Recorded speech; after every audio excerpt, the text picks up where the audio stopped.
Hello there, I'm Liberalita, and today we're talking about chapters 3 and 4 of Wind and Truth. This video will contain spoilers for every Cosmere book and the preview chapters that have already been released, so if you don't want spoilers, then click off now. Before we get started, I'd like to say thank you to everyone who subscribed recently. On Sunday I was shocked when I logged in and saw that I had jumped to 79 subscribers, and then the very next day I'm at 100. I really appreciate everyone who subscribed, commented, or even just gave my videos the time of day. I plan on doing a dedicated video thanking you, and that will function as an Ask Me Anything, so if you have any questions for me, pop them in the comments below. With that said, let's get into the preview chapters. Starting off with chapter 3, I believe that most of this week's content has already been read at various cons, but I don't remember a lot of it, especially the Kaladin section, so it's basically new to me. This chapter begins with the epigraph. It says that before the wind vanished, she said that it was the change in Odium's vessel that restored her voice, but the author wonders if it was actually the new storm that made people begin to reconsider that the wind is not their enemy. We'll get into the next chapter about the nature of the wind and what it means. However, maybe the line about people no longer seeing the wind as their enemy due to the new storm means that people are starting to worship the Everstorm. Again, we'll get into this later, but on the first read-through, I thought the wind could be Ba-Edo Mishram because this chapter is related to that Unmade. I'm not so sure at this point, but I'm not completely ruling it out. The chapter proper begins by picking up with Shallan in Shadesmar, where she and her friend meet up with Adolin, Maya, and Clack. Shallan sees them speaking to a Sion, and that they retrieved from Mraze's, cell phone? I think everyone's done that joke. The Sion is described as a hovering ball of light, roughly the size of a head with an odd symbol at the center. I do hope we get to know more about her and even maybe Hoid's Sion. Maybe we'll see them in the Ladris sequels. Shallan and Pattern talk about Shallan's memories and what happened to Vale in the previous book. This makes me wonder how much Pattern knows about Shallan's mother. As we talked about last week, she's probably Channa. Shallan explains that Vale, it's not gone, but part of her. She's concerned that Aelin will find it difficult because that part of Shallan's personality had been put on Vale. She also still has a lot of work to do, but she didn't deserve hatred, only understanding. She also explains that Radiant is still separate and that may or may not change. I'm curious to see how much she'll be linked to Shallan's memory of her mother. The chapter says that Vale protects Shallan from her memories, but Radiant has hidden things before, like killing Ela, so I wonder if that will have something to do with it. But the good news is that Shallan feels better. She still has a way to go, like I said, but she no longer needs to hide from those memories. Pattern presses if she doesn't remember, but she explains that her memories are jumbled due to trauma and how young she was.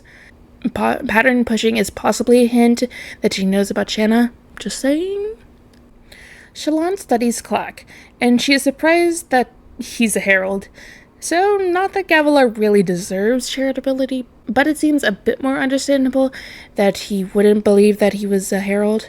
Plus the Stormfather lied to him. The chapter also mentions that Maya and Adolin tower over him, which makes me wonder if Ashen is a similar size to a planet like Scadril rather than Roshar, making him shorter than those who grew up on Roshar. Shallan shifts her attention to Maya, who has been more lively lately. She was paying attention to the conversation and speaking more. Though she wasn't completely healed, I've had this theory in the back of my mind that maybe the Deadeye won't be revived, but instead they'll form like an 11th Radiant Order, one where Deadeyes and humans have bonds, but the holders wouldn't have access to surges. They are speaking to Hoid through the Sion about the Contest of Champions. Adolin comments that Dalinar will choose himself because when the Blackthorn needs to be certain something is done correctly, he'll do it himself. I wonder if this comment and the glance at Maya is hinting that even though he says Dalinar is the best chance they have, he believes that he should be the one to do it. He's one of the best duelists in the world, and I think there's a word of Brandon somewhere that Adolin is one of the best human sword fighters he's written.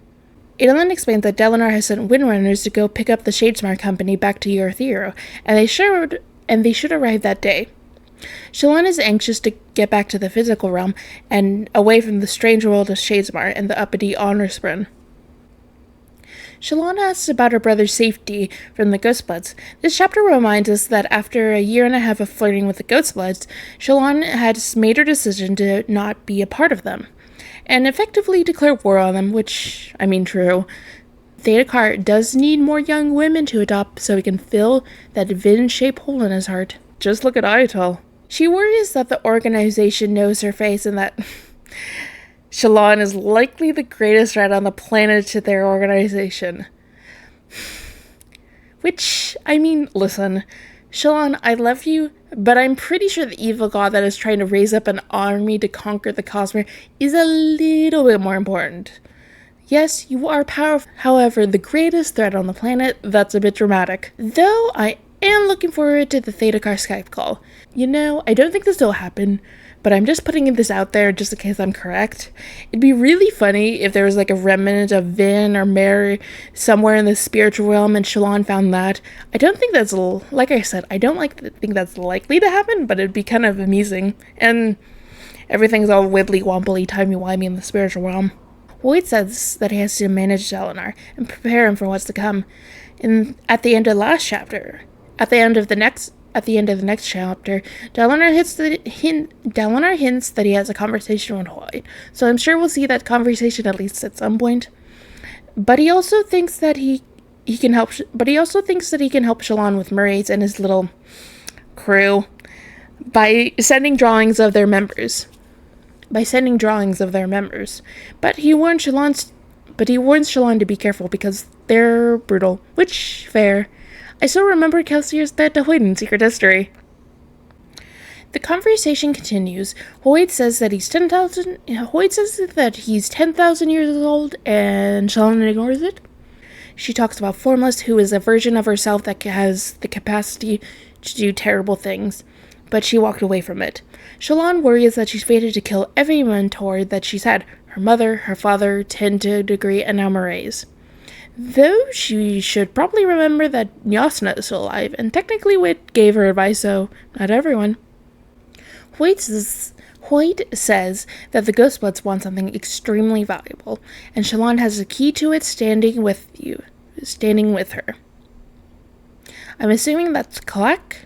He also assures Shallan that if she wants to destroy the Ghostbloods, she may not have to kill every last one of them, but instead she might simply need powerful leverage. He trails off at that and immediately ends the conversation, so presumably he has an idea forming in his mind.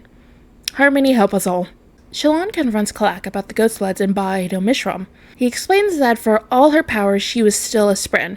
The Radiance prepared a flawless Healador and trapped her inside in the spiritual realm. He also mentions Malish, and that he specifically hid it there. According to the Coppermind, Malish had been mentioned before. He was the sibling bondsmith, and in Words of Radiance there's an epigraph about him. In chapter 58, the epigraph says, Malish could make no specific account of his process. It was related to the very nature of the heralds and their divine duties, an attribute of the bondsmiths alone could address. This seems to be in relationship to trapping Ba'edo Mishram, which means he could not say how he did it, but it's related to the very nature of the heralds, and only something that the bondsmiths could do alone. So is this implying that trapping Mishram was some way related to the nature of the heralds? Is that why people think that you can trap him in gemstones? Maybe only bondsmiths can trap heralds? If bondsmiths can trap heralds, maybe we shouldn't tell Ashar about this. The Coppermind about this character also cites another Words epigraph about Nay's daughter, Kazuto, who was concerned about the unintended side effects of Malish's actions, and the events surrounding the conflict are believed to be the basis for the false desolation. Anyways, Adolin questions why the Ghostbloods want Ba'edo Mishram, and Pattern speculates that it's about power. Ba'edo Mishram was nearly a god, and she had bonded the singers once. What if Mraize wanted to do something similar? Shallan worries at the idea that Mraize and Ayatal could somehow command the entire enemy army. And Scadrial does have an evil god knocking on their doorstep, so we could actually really use that power. Just saying, not biased at all.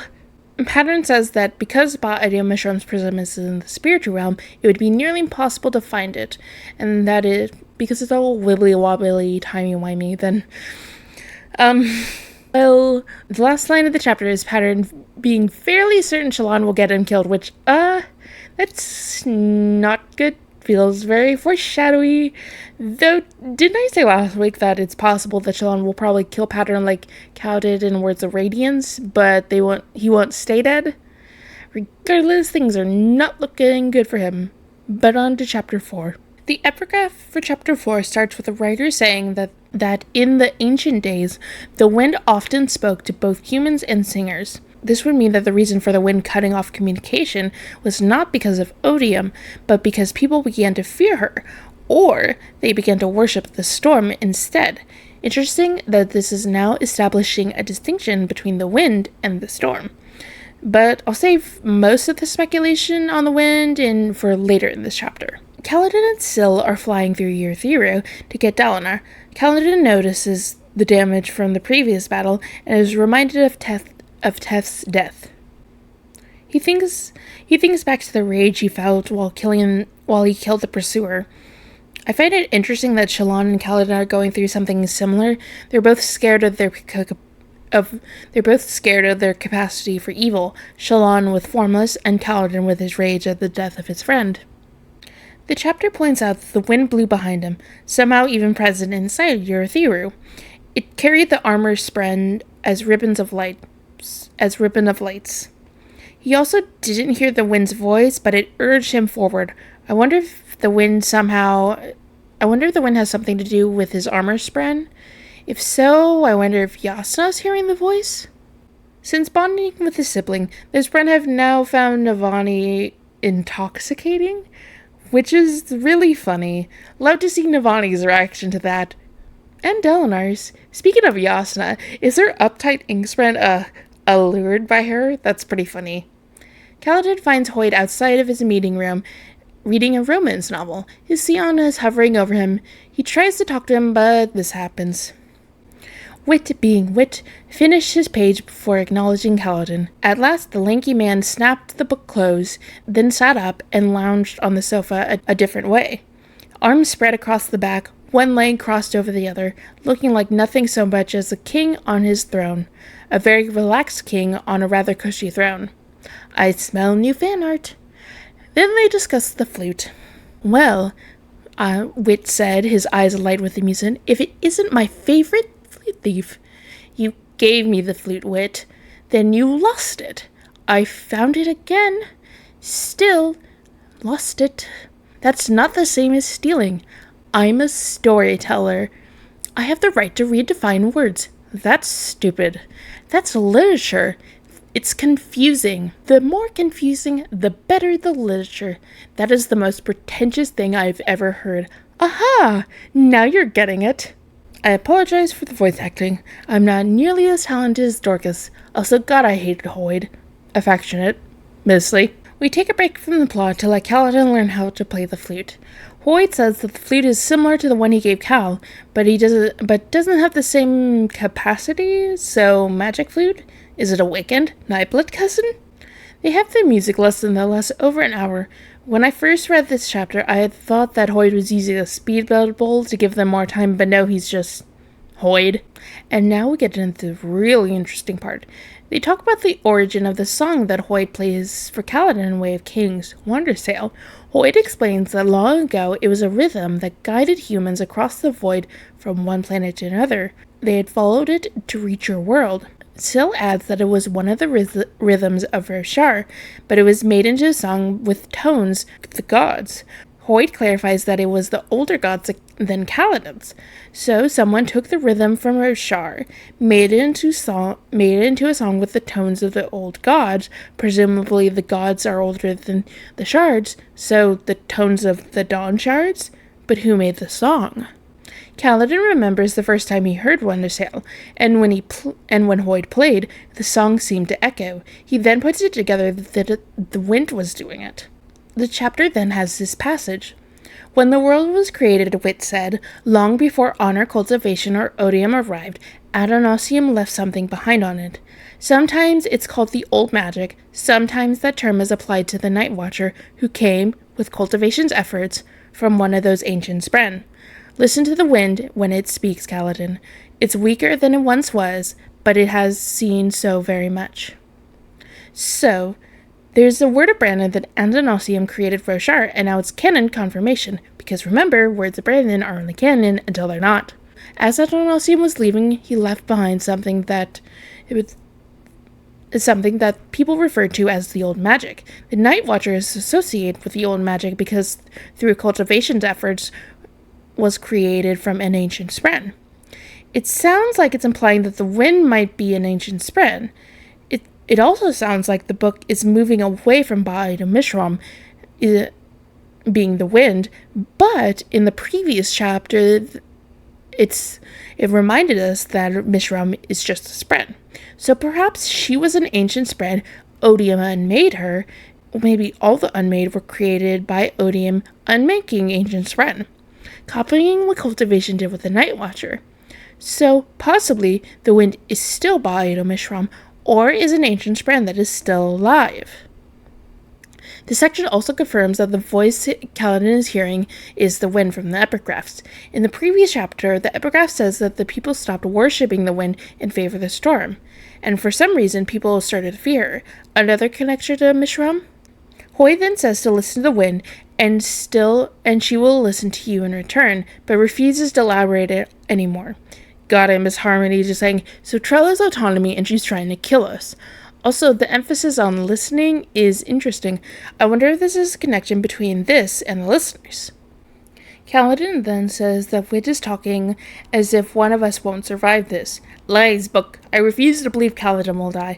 We know Hoyt is going to be fine as much as he can be, but I still don't think Kaladin is dying. I don't have time to explain. Also, this could be massive amounts of copying, but this still doesn't quite feel like foreshadowing like Pattern's death at the end of the last chapter. Hoy then says that he wants Kaladin to practice with his flute until he can make the sound return to him, because that will mean that Roshar is listening. So basically, do what Hoy did in Way of Kings. Also, I wonder if this will have something to do with Rashadium. I believe in Oathbringer said that Rashadium were followed by music spread. Hoyd hints about the shattering, and he hopes that if the wind is speaking to Kaladin, that means that some piece of Adenosium is watching. Hoyd then calls the passions a swear word that I would say, but I'm pretty sure YouTube doesn't like swearing. And then Hoyt has his atheist beat, and I'm reminded of why I didn't like Hoyt in this chapter. Not because I'm religious, but because it's kind of cringe. Hoyt mentions Sazed, saying that he is among the best, and he hopes to meet him one day. In chapter 20 of Rhythm of War, the Harmony Epigraph says, I did receive your latest communication. Please forgive my formality on my part, as we have not met in person. I feel new to this role despite my many years of holding it. You will admit to my relative youth, I think. Meaning that Hoyt and Harmony have only spoken to each other through letters. But this makes me think about the timeline of when Era 2 takes place, and when these letters were written. I don't think it's been confirmed when these epigraphs take place, but if they were being written during the events of each book, that would have interesting implications. If we assume that the letter in Rhythm of War was written during that book, that would mean that Harmony starts looking for a sword at that time, which is something he says he's going to do during these epigraphs. Now, in Shadows of Self, the prologue that takes place 17 years before the events of the book take place.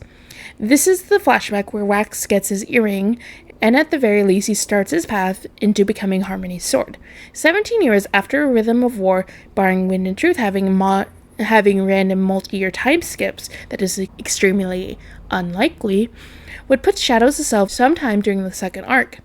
This is especially interesting because that would mean that Lost Meadow possibly takes place after Arc 2. This is based off the assumption, and if Brandon wants to put Alloy of Law closer to Arc 1, then he can just say the letters were written before Rhythm of War. Wait, what was I talking about? Oh yeah, Wind and Truth. Kaladin asks if he's Hoyd's apprentice, and he laughs, saying that he's far too useful of a human to be an apprentice of him. Now I remember why I got upset at this chapter. Because, excuse you, Sigzo was right to call you out on the Sunlit Man. You let him face death practically every day and have a miserable existence as a slave, and did absolutely nothing about it. Go swimming in a high storm void. The jerk encourages Kaladin to discover who he is without the spear, and tells him to go and find out. Kaladin's first Gaffa card. He also becomes the world's first therapist. Instead of saying goodbye, Hoyt calls it an extended period of necessary separation. Basically, see you around instead of saying goodbye. It feels like a send-off for Arc 1. The chapter ends with confirmation that Kaladin and Eleanor have advice from Hoyt. Again, Harmony helped them. And that's the end. So for right now, that's all I have for you today. Remember, there's always another secret.